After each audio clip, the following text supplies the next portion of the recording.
Hi, everyone. It's Ryan Fowler here with my good friends Tim Costello and Jordan Kurtz. The Inner Game Group live every Saturday. Today's going to be a good one. We are going to profoundly disagree with some of what this lady says, and we're actually going to point out her giving evidence of why her thinking is flawed in some ways. But a lot of what she says is going to be really good, true information. Dr. I want to say Ramani is one of the world's foremost experts in narcissism. She knows more about narcissistic behavior than we do. But I will say right now, we know more about recovering from it. I have actually recovered from narcissistic abuse. And Dr. Ramani, as you will see, has not fully recovered from narcissistic abuse. But there is a ton of good information here, and it will be for a really great discussion. And that's not to disparage her at all. You know, no one's perfect. No one has all the knowledge. So we're going to add to the good knowledge he has here and disagree where we disagree. But before we get into that, Tim and Jordan, welcome to the show. Introduce yourselves. I'm Tim from Tim Costello Hypnosis. Don't want to say too much about the topic today. Ryan already said enough, but this is going to be a good one because this is really the core of most people's subconscious trauma. And we have to get through and relieve this that we're going to talk about today before anything else we do will work. It is mega, mega important. And like Ryan said, the doctor is phenomenal, highly respected, tremendously knowledgeable, but she's missing that last little component, which is actually keeping herself back. Go ahead, Jordan. And I'll just say before Jordan kicks in, there's going to be some very deep, profound insights for those of you looking to heal today, because we have actually healed. I have actually healed. Tim's been a rock star always, but Tim's wife had a narcissistic parent. And so, and has healed. So we know what we're talking about because we've actually healed. Anyways, go ahead, Jordan. Yes, I'm Jordan Kurtz Hypnosis. I'm actually the one who discovered this video today after I was inspired, let's just say, some individuals in my life I detected had some narcissistic tendencies. And so I was researching it just from my own benefit and understanding, and I said, oh, this would be very relevant to our show. So I do hypnosis. What's that? Great video, thank you.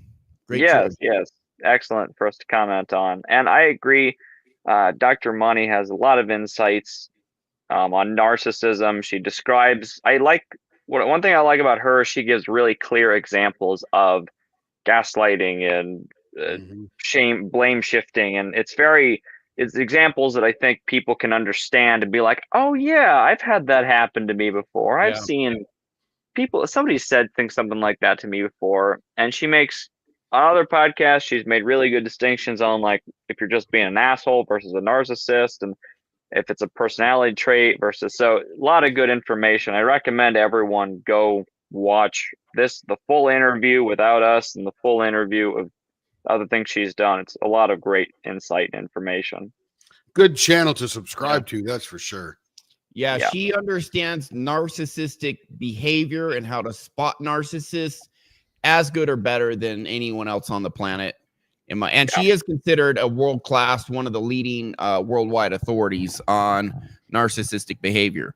So we're going to go ahead and cue up the clip, dive in, and it's going to be about forgiving narcissists and then healing. And if we have time, we're going to then go to the part where she describes the different types of narcissists. And I think we can even possibly point out some real world celebrity examples of this, etc. We'll see. Hopefully we have time for that. Yeah. Cue this up real quick. And by the way, hello, Rebecca. Hello, Ryan. Hello, P-Dubs. And hello, Denise. Welcome, everyone. And if you have any questions, go ahead, put it in the chat, and we will respond when we have time. Definitely we will. Okay, so here we go. Of how do we forgive someone who's been narcissistically abusive towards us? Specifically, how do we forgive our parents or our parents? How do we forgive someone we've been in a relationship for 10, 20, 30 years? Maybe they had the children with us, or whatever it might be. How do we forgive someone who's hurt us so badly as a narcissist? Maybe we don't. Maybe we don't. I have to tell you that something that's very important to me is that no one ever feels that they have to forgive someone for hijacking their soul, because maybe there is no forgiveness for that. The pressure to forgive has led some people to feel guilty their whole lives, prematurely forgive. There's a really interesting body of literature out there that suggests that if we forgive someone who reperpetrates, it significantly harms the well-being of the forgiver. There's already enough there. Okay, hold on. Free yourself. Not so much. Tons of stuff here. Oh, I mean, she said about 15 sentences, and it's just like jam packed. Can we go back to the beginning, Ryan? And she said something super important that I want to cover before we go too far. Well, and she's already talking from the standpoint of you can't fully heal from this. Correct. So, and yeah, there's and she talks later about how she hasn't healed fully, but man, there is a ton she talks about the hijacking. That's where I wanted to go first, right there. All right, I'll just replay. Tell me when to stop. Cool.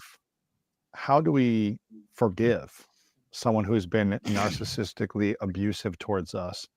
Specifically, how do we forgive our parents or our parents? How do we forgive someone we've been in a relationship for 10, 20, 30 years? Maybe they had the children with us, or whatever it might be. How do we forgive someone who's hurt us so badly as a narcissist? Maybe we don't. Maybe we don't. There's a little pain in her face right there, too. Absolutely. Yeah. Let it go just a hair more. I have to tell you that something that's very important to me is that no one ever feels that they have to forgive someone for hijacking their soul. Right there. Yeah. So here's my initial thoughts before we get too deep into it. First of all, this is important to her. Yeah. She just said, this is really important to me, which means I really need to tell you how I'm feeling. She says, nobody feels the need to forgive someone who has hijacked their soul. Yeah, I think there's some truth in that. And there's also a little bit of ignorance. Number one, people can narcissistically abuse you. And it may take you a while to realize that that narcissistic abuse happened, how it's structured, etc. But nobody can hijack your soul without you letting them. And I get it. I disagree there. When you're a kid, you don't really have a lot of choice because you're looking up, you're trying to figure things out. But there is a point in your life where you need to go, this is too painful to withstand anymore. I got to figure out how, and again, it's a big mishmash of how to figure this out. But that person has hijacked your soul for an amount of time, and they have you under their clutches, confused, bewildered. I mean, you could use a number of different words, but she's right in that you never feel the need to forgive someone who hijacked your soul because you may not even realize it yet. So I didn't realize till I was about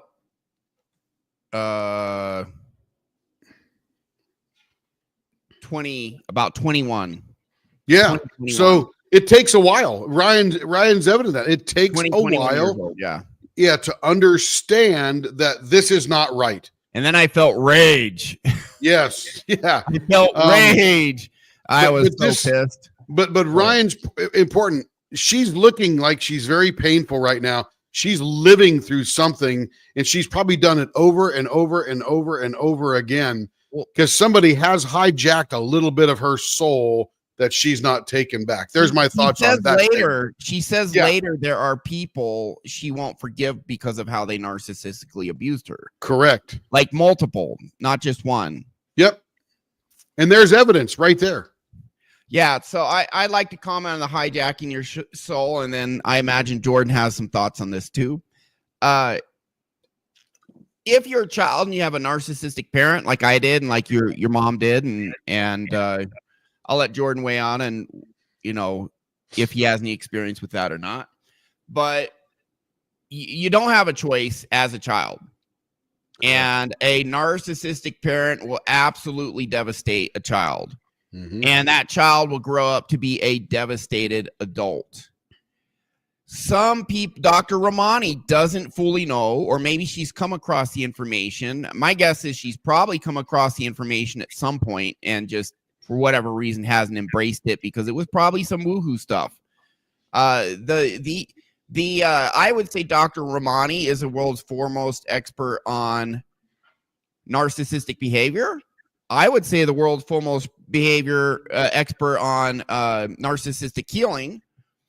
You know, I want to say besides me, just because the techniques we use are so effective, but the one who really focuses on it, who's really good at narcissistic abuse recovery, like as a really focused specialization, is Melanie Tonya Evans. And I found her stuff 12 years ago and changed my life forever very rapidly in less than 2 months. And even things were massively different even inside of a week and a half, listening to some audio recordings.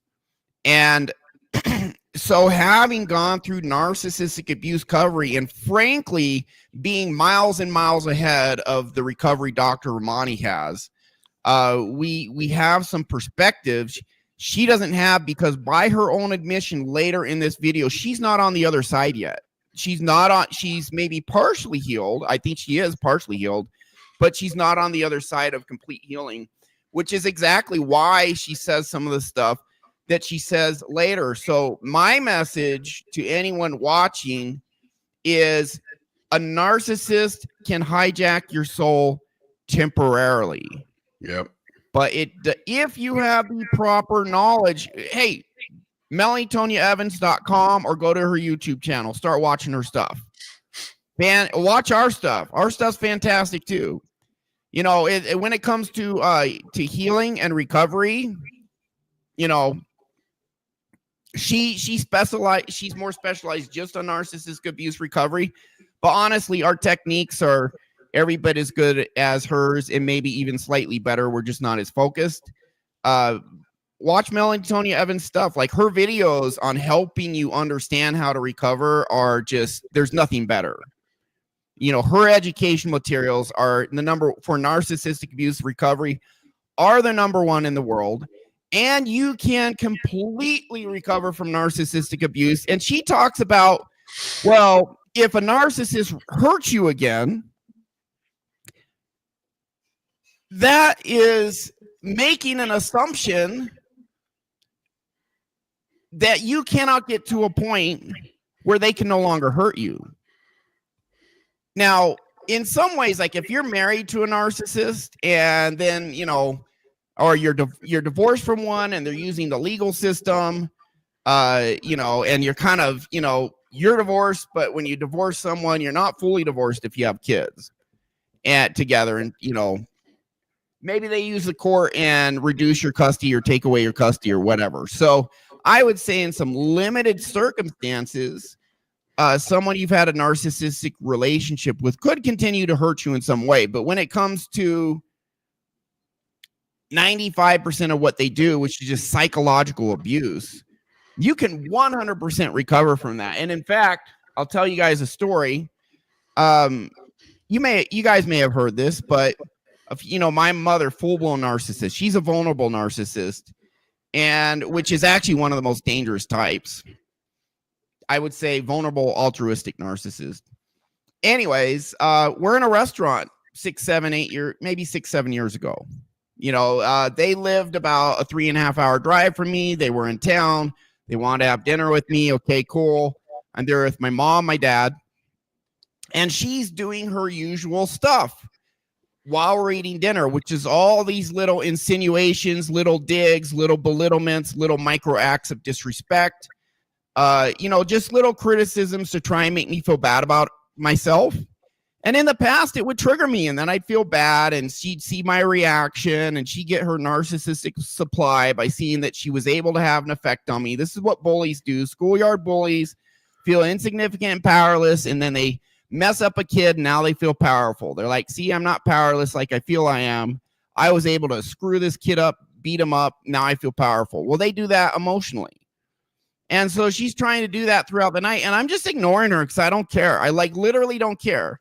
Like deep down in my core, I am accepting her for who she is. I had forgiven her long ago. I had zero resentment towards her because I let it go. And furthermore, I knew everything she did had nothing to do with me and 100% to do with her and her damage, and that's it. So she's literally giving me all these little jabs and criticisms, disrespect, whatever.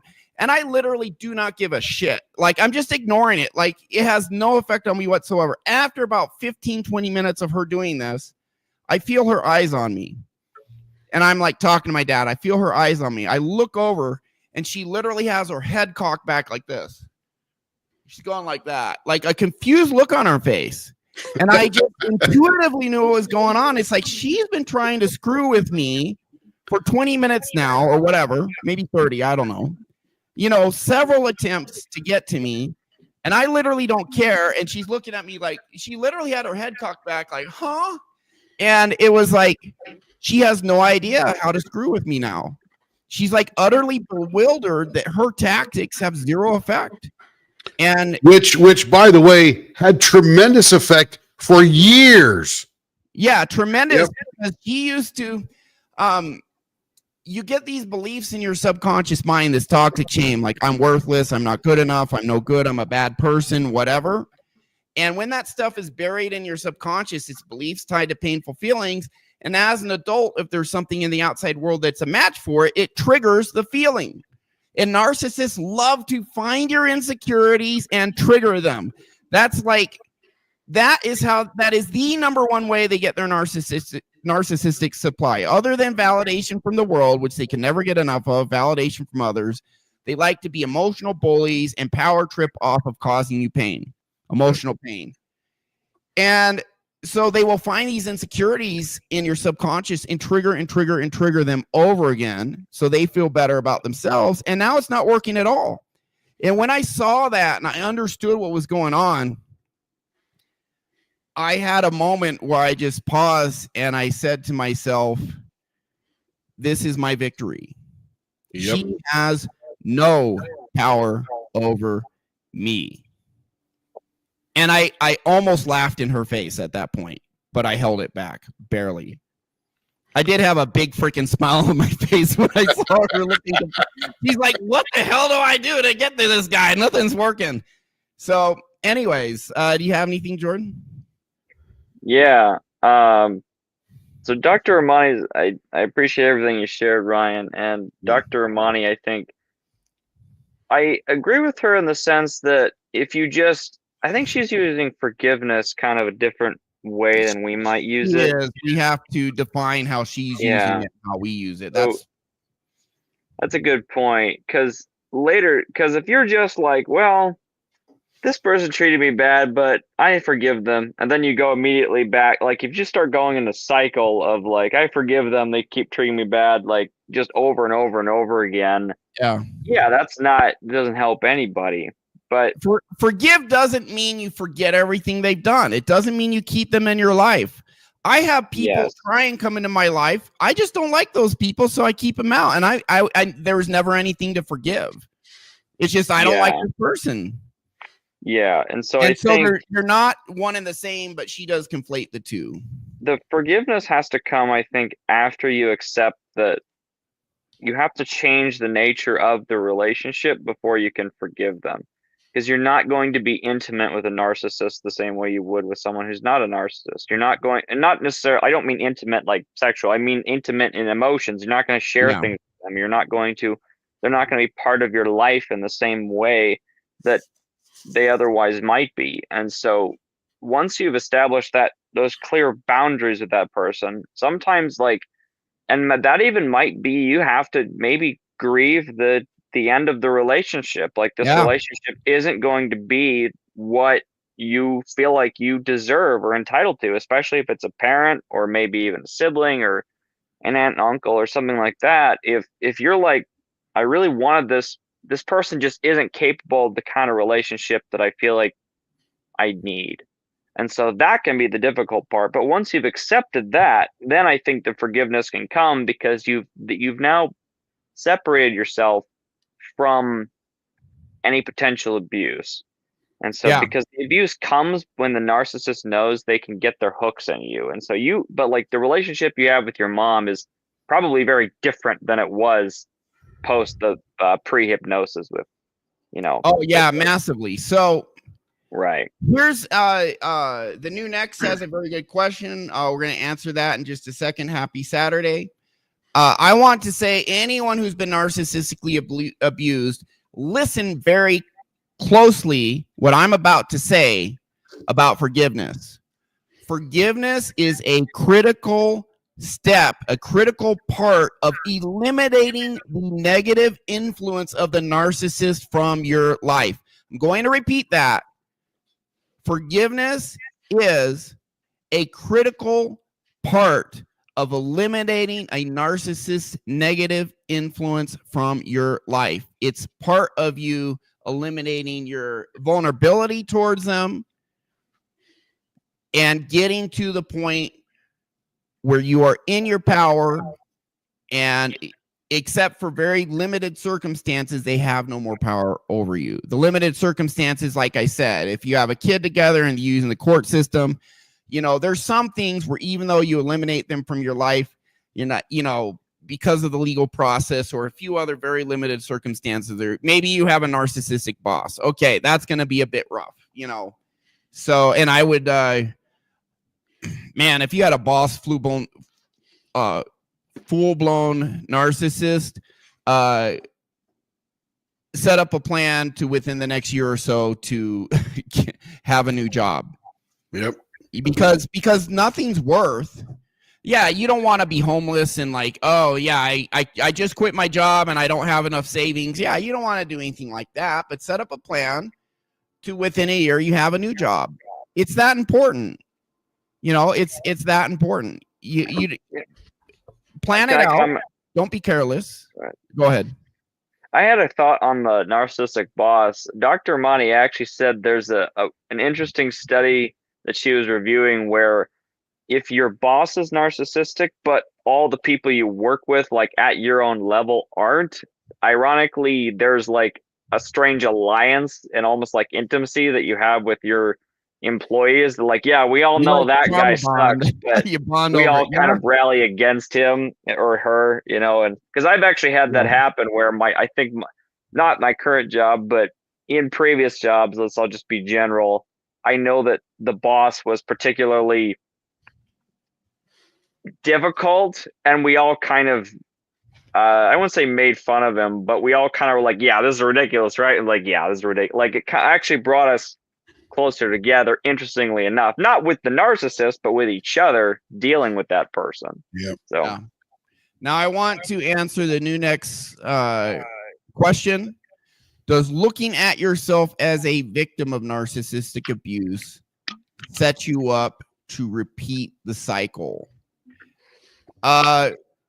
Technically, people are victims of narcissistic abuse, but you don't have to stay there. And it kind of depends on how you define victim. If you define victim as this person did horrible things to me, but that doesn't mean I have to stay a victim. I can overcome and move on and get away from this person so they have no more power over me. Yeah, that's fine in that context. But if you're doing the, people talk about playing the victim, etc. If you feel you will always be in this state of powerlessness and hurt, some people perpetuate their victimhood.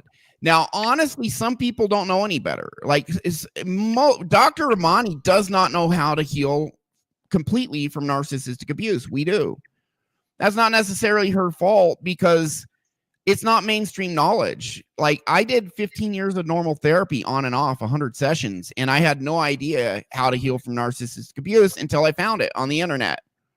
So, and it was, you know, I've been using the internet and using YouTube for a long time before I found it. So it wasn't easy to find. So as a core identity, so what we do is we actually heal core identity trauma. That is the number one thing that Jordan, Tim, and I do. We rewire your subconscious core trauma. And part of that is forgiveness. We need to define forgiveness. Forgiveness is getting the bitterness, resentment, the poisonous feelings towards the narcissist out of you.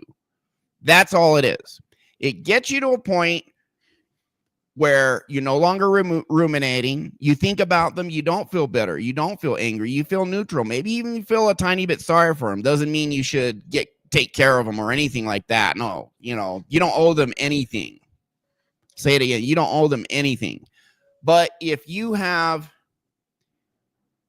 feelings, core identity is I'm not good enough, or I don't belong or fit in, or I can't get what I want. I'm not safe.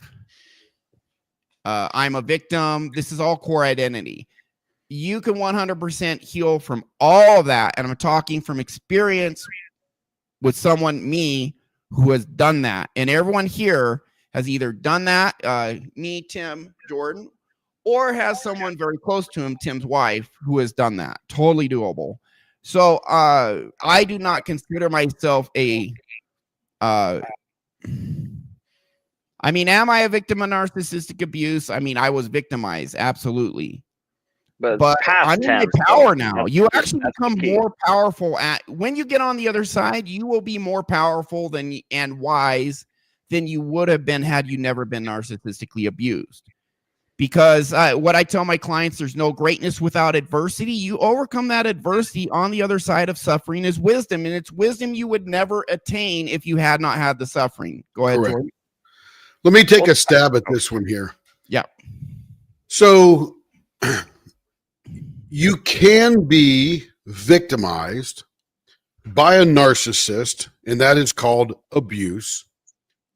From that abuse, you will receive a tremendous amount of toxic shame, which your subconscious will now try to figure out how to handle it and develop routines to protect you that don't serve you, such as, like Ryan mentioned, your core identity being wired as you're not good enough, or you don't belong, or don't fit in, or you can't get what you want, or, you know, all those type of sort of core identity things that are going on in our mind. If you don't rewire those core identities, then you will set yourself up to repeat the cycle. You can't help yourself because your subconscious drives you towards the familiar, the comfortable, and the pleasurable. All of them, one of them, 2 out of 3, whatever. You're going to go keep repeating yourself. And that's why, and we did a thing with Cheryl Burke a year ago where she couldn't understand why she always attracted the bad boy. Well, she's been going to therapy for 10 years, twice a week.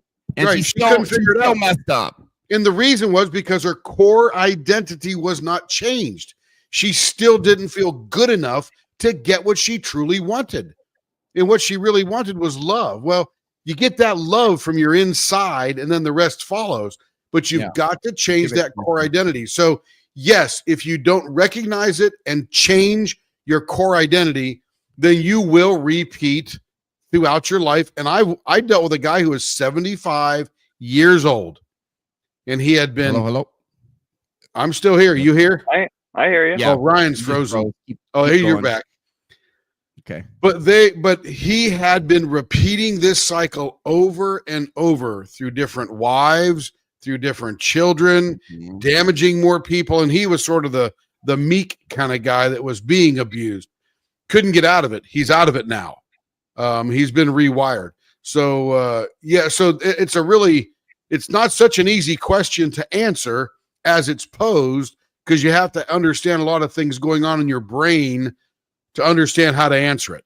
But yeah, you do need to rewire your core identity, or you will continue to do the same things over and over again. And by the way, hello, Eric Coyne. You weren't here the first time I said hello to everyone. The new next, and of course, Ryan Harrison back in, and Zora Mina's joined us. Good to have you here. Go ahead. I'm done. Keep on rolling. Yeah, I'll just add real quick. The biggest failing of modern therapy is they have no idea how to rewire your core identity. Right. CBT, which is considered the gold standard of modern therapy, it's a 55-year-old therapy, is cognitive, prefrontal cortex, conscious mind, behavioral therapy. They focus on the surface behaviors and modify those, and they'll use cognitive thought processes with your prefrontal cortex, which is largely conscious mind, except when you're dreaming. That's prefrontal cortex involved in that. Largely conscious, mostly conscious mind, your prefrontal cortex. Cognitive thought is all conscious. And so they're kind of, if you look at the human being psychologically as an iceberg, they're focusing on the part above water. We focus on the 95% that's below water, but we also have cognitive techniques to work on the part above water. You really got to do both, but 95% of the action is beneath. And if you question that number, just type in what percent of our behaviors is determined by our subconscious mind. Google will tell you 95%. So, Dr. Ramani has no idea how to rewire a person's core identity. She's not even using a methodology that focuses on that at all. It's very unfortunate. There are scientists and neuroscientists and researchers at the highest level of academic research, such as Stanford University and Harvard, etc., who've done research who show you can rewire your subconscious mind very quickly and instantly. There are psychologists who know what core identity is. Carl Jung, who was the father of modern psychoanalysis right after Freud, it was all about shadow work. What's in your shadow? What's in your subconscious? But all he focuses on is how to know what's down there. He has no idea how to rewire it. And CBT is actually more effective overall than shadow work, because it's like, well, we're actually going to make some changes, but they're just making changes at the surface level, which over a long period of time does seep down into the deeper parts of the subconscious, but only partially, and it takes a long time. They're not directly working on the most important part of our psyche, which is the subconscious. They eventually can partially rewire the subconscious because the conscious and subconscious are connected. So if you work on one over time, it will partially affect. You work on the conscious, it will partially affect your subconscious. But man, you got to go right to the source and use, go to my YouTube, the video section of my YouTube channel, watch the 4-part series on neuroplasticity. You're going to see Dr. Andrew Huberman, Stanford neuroscientist, saying, here's a process you can use to instantly, rapidly, boom, like that, rewire your brain. It's immediately. Stanford neuroscientist, he knows you can do it, and he's quoting from all these other scientists who've done all this research. They know it can be done. And then you see actual practitioners in mainstream psychology. And Dr. Human even says, hardly anyone is doing this. Hardly anyone is doing this. And he doesn't, he kind of does know why, because I saw him on the Joe Rogan show and he's like, it's weird. They did this study where people took, I think, psilocybin. And these were people who were massively depressed, and normal therapy had no effect on them. They took psilocybin twice and 65% recovered from their depression. And then he says, that's not good business for psychology or the pharmaceutical companies. So he kind of knows, and he kind of admits why the super effective stuff is not used. Stanford is one of the top 3 in the world universities on psychology. And he has a master's degree in psychology and is a neuroscientist, and he's a professor there. He knows how the game is played. Getting you healed too quickly is not good business. And And I am glad that as a whole, the corruption in universities and where only 36% of psychological studies can be replicated. For every 100 psychological studies done, another team goes and tries to replicate the experiment, and only 36% can do it. And then the effect when they replicate it is on average half of what was done in the original experiment. Why? Because of massive corruption. And in the rest of science, only half of experiments can be replicated. Our university scientific model, go to Sabine Hassenfender, watch her YouTube channel. She's a physicist and academician. She talks about how the system is broken in modern times because there has been too much big corporations, big pharma who fund the universities, and the system itself is just set up to be corrupt, and the good useful information, even if it's done, and a lot of times the good useful information is done, but then the mainstream doesn't pick up on it because it's not good business, like Andrew Huberman said on Joe Rogan. We need to send Doge in. Yeah, I'd like to clarify that's not a big pharma problem. Doge universities, because the amount of waste is ridiculous there, and they are super corrupt at this point. They are. This looks like a job for Doge. I'd like to clarify that's actually a big government issue, not a big pharma issue, but yes. All right, Anyway. so we are 37 minutes into it right now, and we've done 2 sentences of Dr. Ramani. I know. There's my Doge, there's my Alex Jones rat in there. Yep.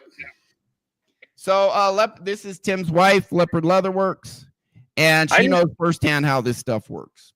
I'll just say real quick about the back to the victim thing. It's like, it's fine to view yourself as a victim, like past tense, but like if you've gotten over it, I think it's the reason. I think that word victim is a little bit overused.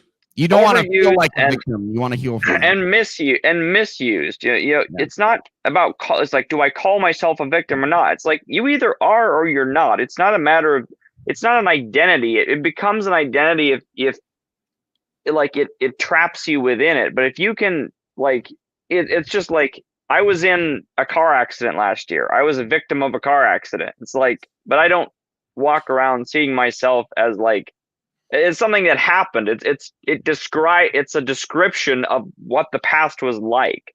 It's like, it doesn't have to be an identity. It's an identity if you allow it to embed itself deeply in your subconscious mind and tilt your behavior towards certain actions. But you can absolutely.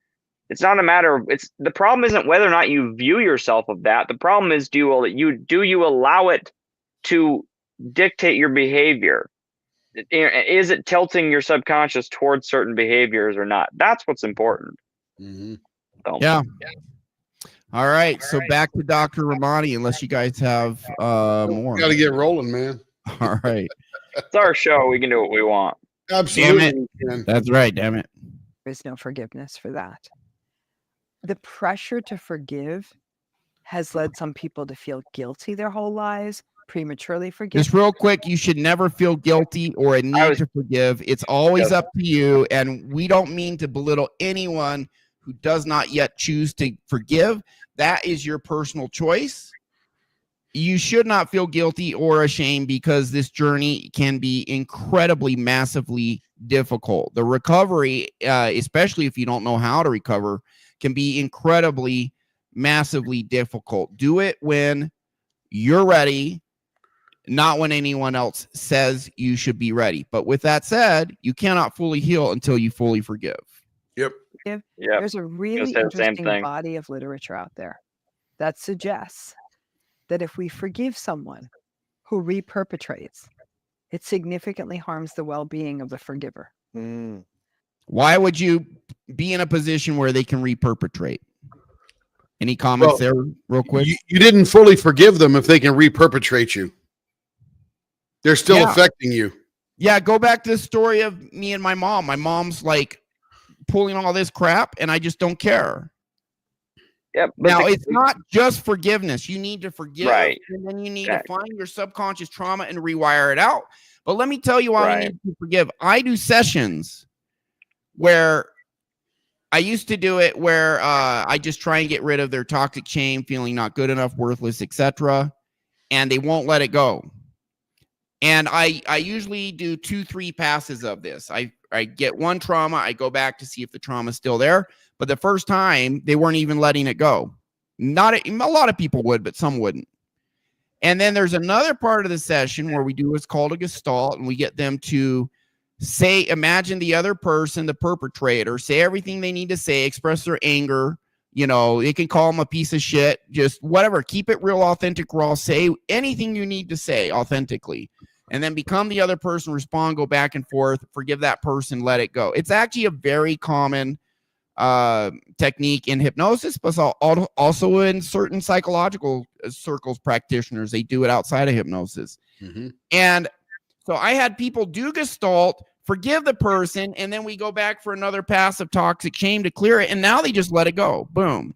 And that happened a few times, like 4 or 5 times. And I'm like, well, shit, let's do the forgiveness at the beginning. And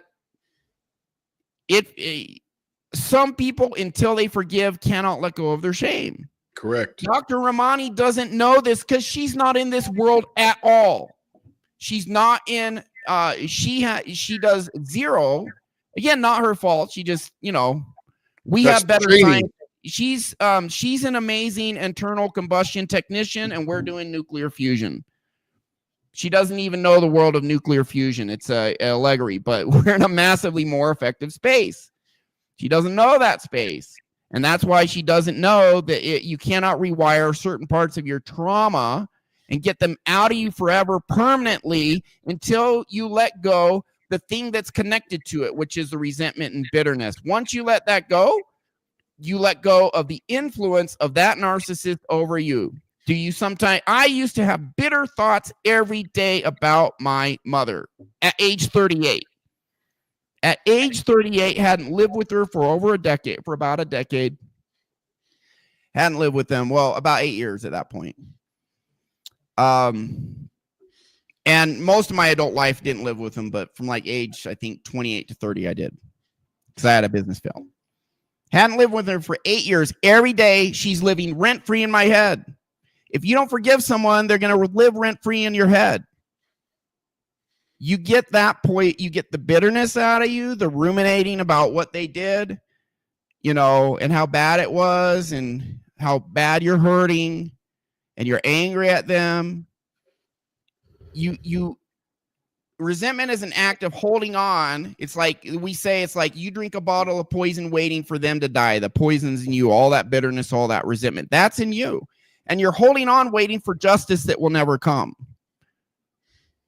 You let it go, and then you can let go of the trauma and pain. But some people cannot let go of the trauma and pain until they forgive. And so if you don't forgive, you very well may stay wounded forever. That's right. And that's your choice. You need the knowledge of what to do. We provide that. We're the guide. And then you need the willingness. And I have people, there's a very small percentage of people I cannot help. And those are the people, they want to feel better, but they don't want to let go of the belief that's causing the pain. And resentment is a belief. Let me add. Go ahead. That these can be people who are not on the earth anymore. If they affected you as a child, it doesn't matter whether they're living or whether they're dead, they are still affecting you. Rent-free. They're rent-free in your head. Yep. So I've had people, their parent died 30 years ago and they're still bitter at that parent. That's right. That means that person still has power over you. That's what that means. That's right. If you play a little further, Ryan, she's actually going to bring that concept up of forgive. She's like, I don't like the concept. Well, I won't spoil it, but well, let's listen. And I know exactly what part you're talking about. What's that, Tim? I said we better watch a lot. We're like not even 30 seconds into this. Okay. Forgive, you'll free yourself. Not so much because actually rewind it. That was the important thing. Yeah. Like 10 seconds. Yes. That if we forgive someone who reperpetrates, it significantly harms the well-being of the forgiver. So all of our research, forgive, you'll feel better. Forgive, you'll free yourself.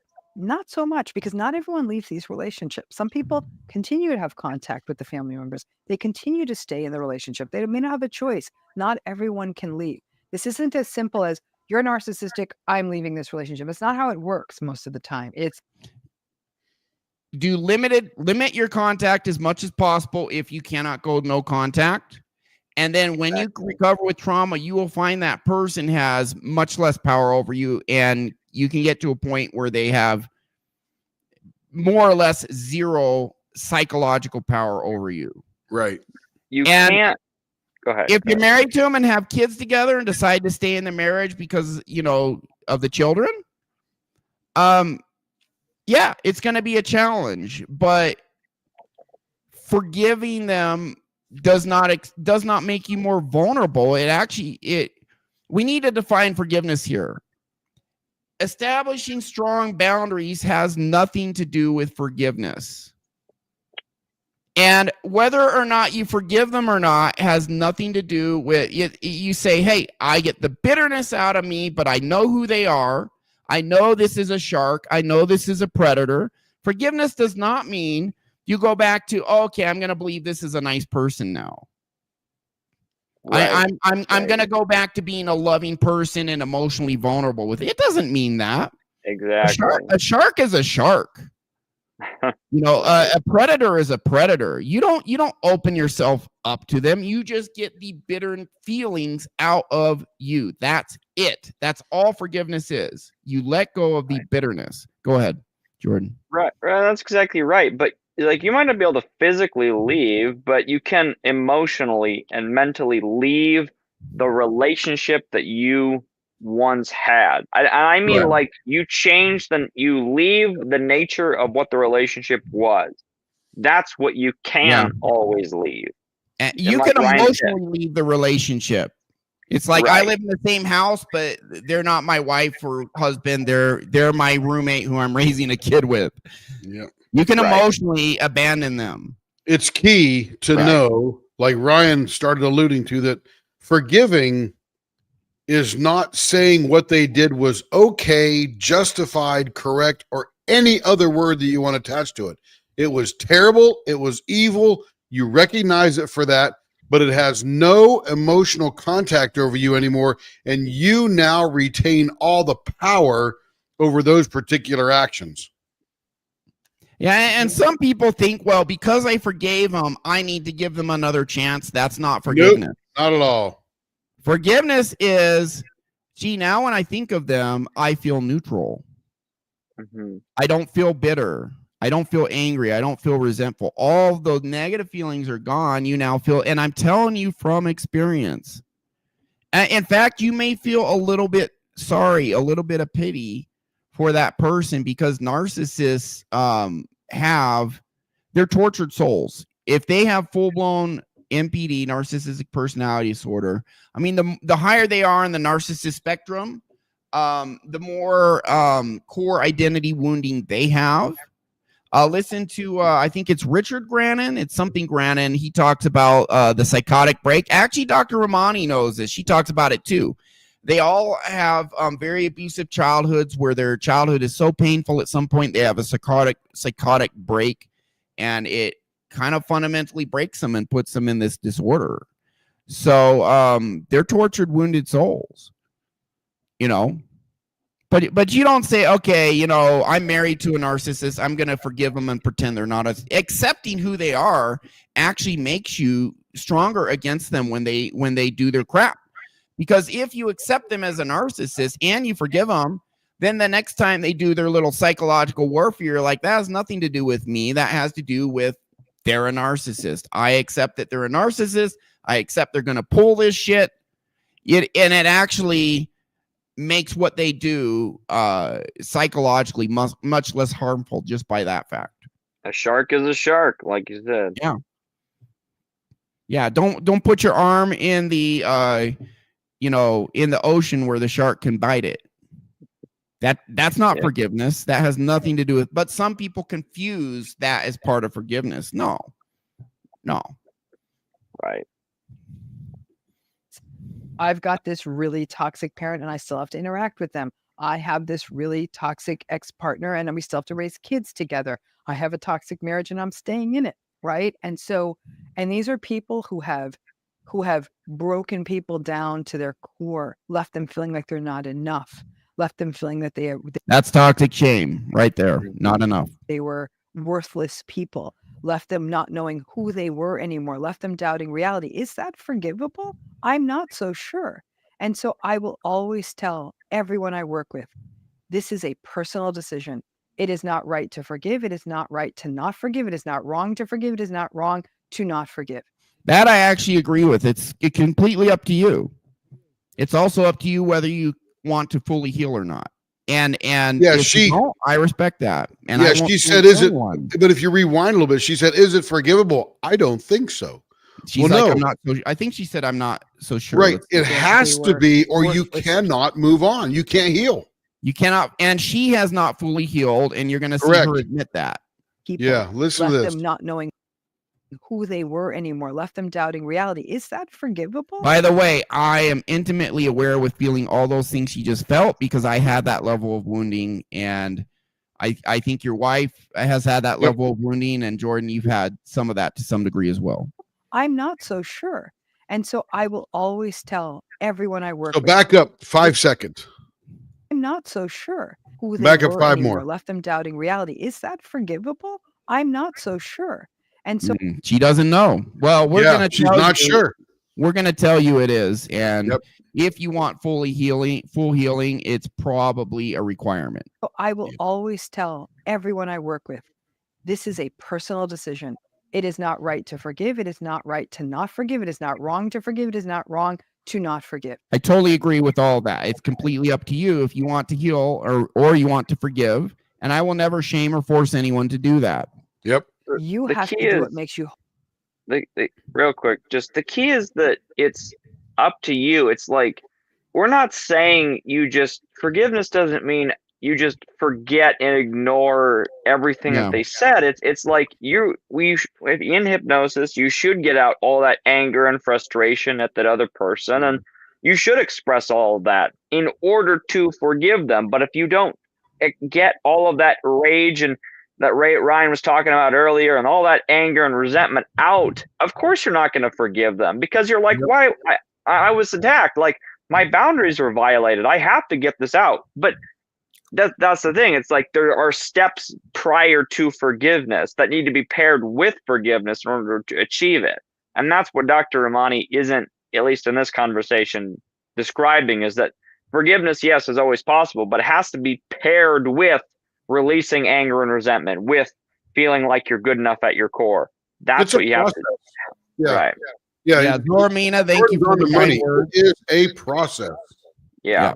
It is a process, but it's Zormina, also a very fast process. it can be the Yep. big major trauma can be healed very quickly in a matter of a few weeks or months. And I'm talking people who've been severely abused. If you're hardcore, within a few weeks or months, all your major trauma can be healed. Talking from experience and doing it for myself and for 700 people I've worked with. Yep. Thank you for the kind words, Zoramina. And yeah, Matt, I'm in Mexico City, baby, so I'm a little bit tan. All right. So living my life, living where I want to live. Okay, let's see. Back to, I do want to get to the part where she talks about why she hasn't forgiven, and yeah. whole. If you look at the definition of forgiveness in the dictionary, it says it's to cease to feel resentment. Let it go and cease to feel resentment. And I ask him, Resentment does not keep you safe from being wounded again by them. Holding on that resentment has nothing to do with keeping you from being hurt by them. If anything, I think it makes it worse, because it's like rubbing Yeah. salt in the wound. It's like, Yep. oh, I hate this person more and more, and they're just showing me even more reasons why I shouldn't like them. Yeah, how our subconscious mind works is when we have painful beliefs tied to painful feelings. That's toxic shame. It's like she said, feeling worthless, feeling not good enough. That's a subconscious core identity trauma. It's a very, very deep wound. And what happens is when we have pain in us, beliefs tied to feelings, if there's something in the outside world that is a match for it, it triggers. This is what being triggered is. It triggers the pain tied to that belief. the painful emotion. The way to become strong and largely, I won't say completely, but largely invulnerable to a narcissist is to get the trauma out of you. Because then now you have a belief. For example, I have a belief in my core. I put it in many of my clients' cores. You are good enough just as you are. You have massive value just for who you are. You don't need to do or say anything to have this value. You're like a diamond, a jewel. You just have it. It just is part of your being inherently. It's not tied to what you do. And if others, i.e. the narcissist, do not see your value, it doesn't mean you don't have value. It means they cannot see it. That's their blindness. That's their problem. You get the toxic shame out. You get that belief system in your core, and that actually makes you strong against what the narcissist does. Now you just don't care. You're like, and that's literally me eating dinner with my mom, and she's trying to trigger me. She probably tried 6, 8, 10 little different triggers to get her narcissistic supply to power trip off of being able to hurt me. And she's doing it, and I literally don't give a shit. And that was my victory, because that wounded her, because now she's looking back at me. She's like, what the hell? You know, and the number one thing you can do to hurt a narcissist is to make them feel like they don't matter and that you just don't care. And I don't care if it hurt, you know, I don't care if she tries to wound me and I don't respond to it and she feels bad because of that. I literally don't care. I don't give a shit. And it's not a tactic. It's just, and that's the thing. It's not a tactic. It's just the result of Ryan having a strong. It's just core identity. Yeah. It's just, I'm not even trying to manipulate or mess with her. I just literally don't care. That's what actually has so great. It's just, I think a better word instead of not caring, because that's probably overused as much as victim is, I think is Ryan is not concerned with her feelings. You know, it's Carrie, her problem. It's not my problem. Carrie was dealing with a narcissist once. This person didn't know that we knew that this person was a narcissist or had narcissistic tendencies. And the number one thing a narcissist can't stand to hear is that you are not responsible for their feelings. Exactly. You're because not. They will try to implore upon you how bad you made them feel. And Carrie one time said, I'm not responsible for your feelings. Yeah. This girl exploded. I'm talking. You're not responsible for her temper tantrum. That's her own immaturity and trauma. Yeah. So that's when, so this forgiveness that we're talking about here is 100% you, because of your core identity rewiring, have zero concern for anything that's going on inside of the head of the narcissist or the abuser, or even future people coming along to try and abuse you. You're not responsible for that. You're only responsible for you, and you have all the power. That's the part of forgiveness people don't see. Yep. Forgiveness is you have this entangled emotional energy between the two of it. You decouple, and the trauma that's in you, that the bitterness, resentment, that poisons out of you. Now you're clean, healthy, emotionally, psychologically. They pull their crap. Well, guess what? They are no longer enmeshed with you. They will try to do that enmeshment thing because they still have it in them. You don't have it in you. You're like, nope, I don't care. You know, I feel like a little bit of low-level pity. That's about it. Yeah, that's about it. So I guess we're going to have to continue this on next week too. Yeah, I do want to. I do want to get to this point. We got to continue it next week because there's more about narcissism.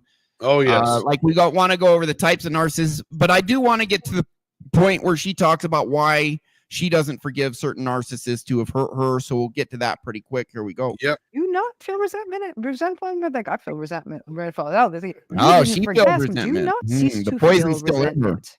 Let it go and cease to feel resentment. And I ask him, do you not feel resentment? Like I feel resentment. You didn't forgive them if you still feel resentful as hell. That's true. If you resent them, you have not forgiven them. That's true. So resentment does not push forward healing. I think that it's one more place where people are forced to be inauthentic. Some people. She's admitting she has no idea how to help people actually let go of their resentment right there. Because she says here, people are trying to forgive, but they still feel resentment, so they haven't really forgiven. Now they're inauthentic. Well, that just means they don't know how to truly forgive. They don't know the technique we do. Feel resentment. Let it go and cease to feel resentment. And I ask them, do you not feel resentment? Resentful? I think I feel resentment. Oh, I don't feel it. I let it go. you didn't forgive them if you still feel resentful. That's correct. Was hell. So resentment does not push forward healing. I think that it's one more place where people are forced to be inauthentic. Some people will say, and I'll be frank with you, Louis, I have probably I can think of a half a dozen people, narcissistic people in my life. I am now no contact with, some I still have contact with. I don't forgive them. I will never forgive them. Really? Never. Even if you never speak to them again? I don't speak to them again. I will never forgive them. And she still resents them, which means they still have some sort of influence or power over her. Right. And she doesn't think people can let go of resentment. That's why she's talking about inauthenticity. She's projecting her own trauma. She's saying, you can't forgive resentment because I haven't been able to let it go. That's what she's saying. She's admitting to her own woundedness, that it's still there in her. They did to me, because what it changed my view on myself.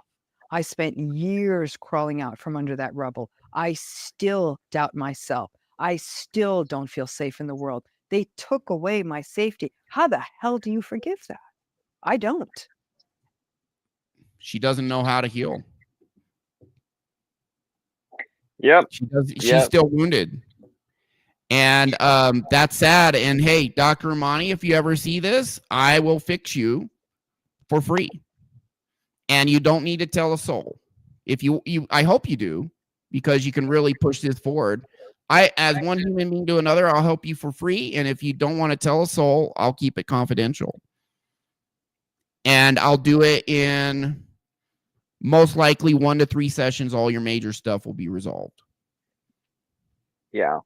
But that's what all narcissists do, is like, they do make you feel like you're not good enough. They do make you not feel safe sometimes. It's like, but that's the whole point, right? Is like, you can let that stuff go. That's like, how many of the big, the dive to 5, she just named 3 of the 5 things Ryan always talks about, right? She's a world-class authority on narcissistic behavior and how narcissists hurt you. Mm-hmm. She doesn't know the key to full and complete recovery from narcissistic abuse.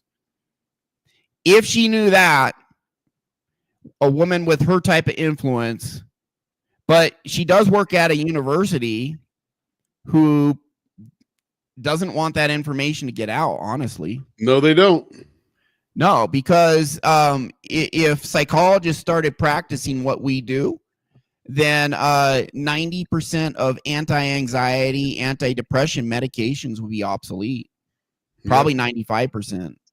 Well, you could imagine that it will be a number of years before our technology could become large enough to support 3 or 4 billion damaged people. Yeah. And in the meantime, there's going to be plenty of pharmaceuticals feeding into that, because it'll just take a long time to get where it needs to get. It's like replacing the world with electric vehicles.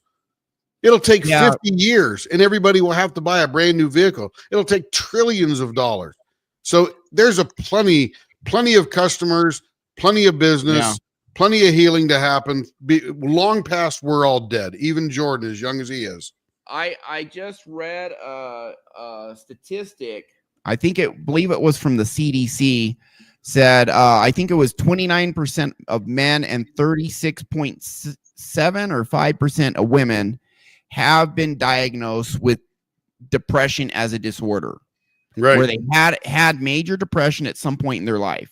That's in the United States. 36.5% of women. A couple of billion people. Jordan, you got any time? Ryan, you got any time? I mean, a couple of billion people. I'm okay on time. I said what I needed to say. No, not that time. I'm talking about the time to help these people heal. A couple of billion people. Well, I got some time this afternoon. That's why we have digital products. Not as good as one-on-one, but they can still be massively powerful. But you know what I mean? Yeah. There's a massive market out there. Yeah. Yep. 100%. All right. Ryan Harrison, Yes, I agree. Yes. Ryan, have you been able to let go of resentment, Ryan? If you don't mind, if you don't want to respond, you don't need to respond. But I agree with Ryan's comment. You do see that resentment. She's like, I will, Yeah. like, you can tell. And she pissed. still She's has hurt. resentment, and by her own admission, she's still wounded. Yeah. And the two are linked together. And she's like, oh, you forgave, you still feel resentment? Well, now you're inauthentic because you haven't really forgiven. And I agree. If you still have resentment, you haven't really forgiven.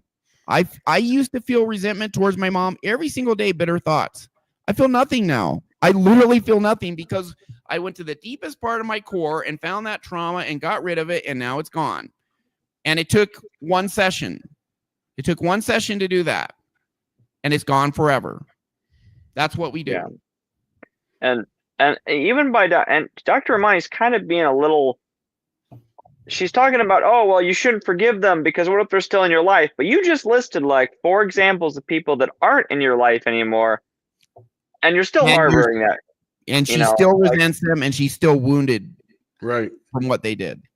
And you know what? She's doing the best she knows how. Yeah. This isn't to disparage her. Listen, I'll reach out to her today. I'll message her today, and it's going to get lost in the sea of emails she gets. She probably gets a few thousand emails a week. Yeah, I've emailed her a number of times. Okay, well, I won't email her then because you already did. And it's unfortunate, and that's the problem with us marketing this is we're in a sea of people saying they have the solution, but we actually have the solution. Everyone else has like a lesser solution, or they're scam artists. But I'd say a lot of people are doing their best. It's just there's so many people out there promoting stuff. How do you know who's who? So I don't blame her for not embracing us and saying, oh my goodness, she doesn't know. And we have 1,000 clones just like us trying to get their product to her or service to her or whatever. So I don't blame her. Yeah. It is what it is. I feel compassion for this lady. I feel respect. She's incredibly intelligent. She knows more about the behavior of narcissists than we do. It is what it is. Hopefully one day we are influential enough where we can meet with her face to face and she listens. And that's what we're working on. Work in progress. It's all good. We're changing lives regardless. Yep. We're changing lives regardless. We absolutely are, massively. And so onward and upward. We're doing our thing. It's all good, baby. Any final thoughts, guys?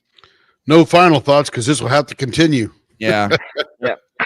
I know I've been talking nonstop, but I'm having been one who's been through the whole narcissistic abuse. I got you. I'm extremely passionate about this. So I just won't shut up. But but it's also extremely useful information for anyone who's listening that's been narcissistically abused. Look at the bottom, the school.com, RyanFowlerSOS-7231. Try the basic free self-hypnosis program at that link. You join the community. I let you in. You go to classroom, the subconscious optimization free course. Take it, start clearing your trauma. I had people who had massive depression and they did that. And then they hit me up and they're like, cured my depression. And then they did a video interview and it's on my YouTube channel. So 20% of people are going to struggle using the free program. They need one-on-one guidance. 80% will get some benefit, probably pretty darn substantial, shocking benefit for the person who does it. We just know from the feedback we've gotten. Any final words, guys? Not today. Nope.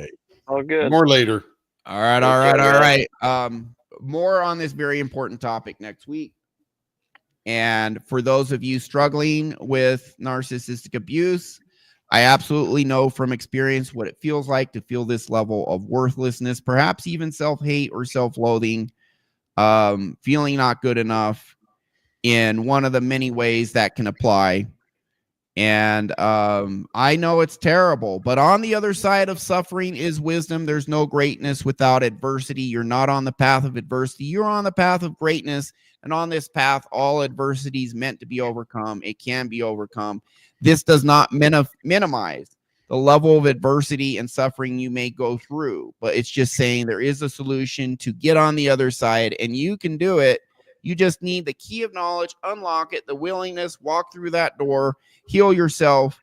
You can do it because you truly have more power than you know. That's our show. Thank you.